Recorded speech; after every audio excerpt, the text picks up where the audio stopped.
Hi guys, so I'm going to be talking about the AISS test today, how you should be learning it and how you should be proceeding with writing it during the practical examination. So let's get started first of all, this is the AISS test. You should know its full form, which is Adjustment Inventory for School Students. Then later on you talk about the aim. So it is helping you measure the amount of adjustment a person shows via a standardized test. Now these two names you're supposed to remember. The first one is APK Sinha and the other one is RP Singh. So you're supposed to remember both the names.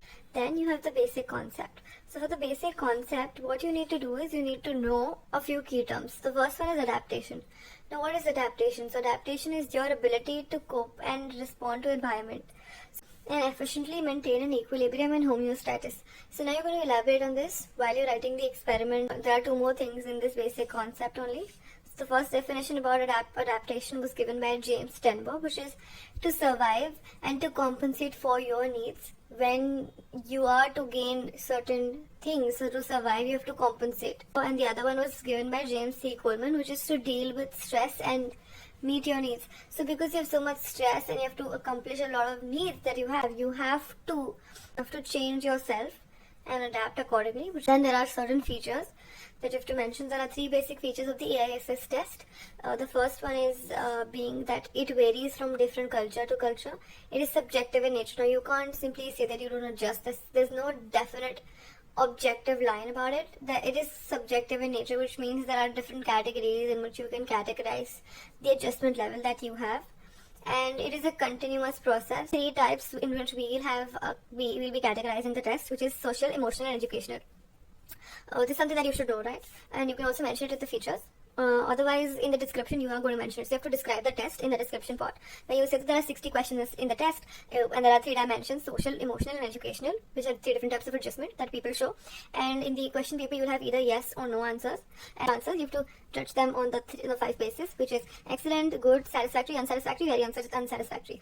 So this is how we will be analyzing the test. Instructions would be given in the manual, which is going to be given to them.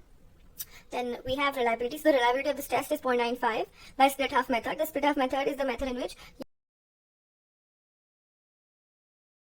retest is you ask the person to give the same test at different timing, and then you measure how reliability is at both the instances.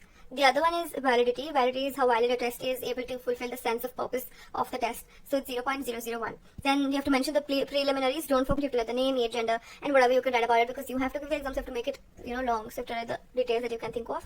Materials requires you need a manual, you need a pen, pencil, eraser, a sheet with the AISS test. That's all you need. Then precautions, you need to make sure that the person is attempting all the questions, the conditions are optimal, certain rules are given in rapport. So there is something about rapport formations, you have to make the other person feel comfortable. The environment or the climatic condition, or talk about the fans and ACs, the controllable environmental conditions should be maintained as per the person's comfort level. Instructions, so precautions would be required, preliminaries, reliability, validity, rapport formation. Instructions, you have to say, you have to make sure that the other person does not have any bias, tell the person does not have any bias. You should give some rules. You should tell the person that you have to answer all the questions without thinking something is correct or wrong. Don't take a lot of time on one question. You have no time limits. You have to be natural. In the administration is how you are going to, how the surroundings will be. So, like, where are you going to do it, right? So you have to mention about that. It's going to be basically about how you actually are doing it for the other person who is giving the test for the subject. Then there's a verbal report that is taken from the subjects. You ask whatever the person is feeling. Then you have the behavioral report, which is how the person behaved while he was giving the test. Was he conscious? Was he sweating? Or was he calm throughout? You have to mention all of that. And then scoring. So you have to write the entire method of scoring. So how in AISS what happens is that certain things get 1 and certain things get 0. And then that is how you calculate, right? So certain answers have to be yes and certain answers have to be no according to the adjustment level.